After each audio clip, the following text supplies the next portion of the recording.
Ẹ káàbọ̀ sórí ìròyìn ìsọnù tèní. Orúkọ tèmi ni Olúwaṣékàm. Ọ̀rọ̀ Olaiya Igwe tó ń jà ràìnràìn nílẹ̀ yìí ni mo fẹ́ ká sọ ọ́.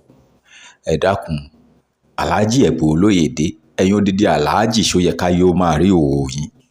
Alákọ̀ọ́kọ́ ni ẹlẹ́ẹ̀kejì, ẹ̀yin gẹ́gẹ́ bí òṣèré orí ìtàgé ilẹ̀ Yorùbá, ambassador of culture and tradition ni. Ǹjẹ́ ó wà nínú àṣà àti ìṣe Yorùbá pé ọkùnrin wà ń wò tàbí kóbìnrin wà ń wò kó máa wá post ẹ̀ sórí social media?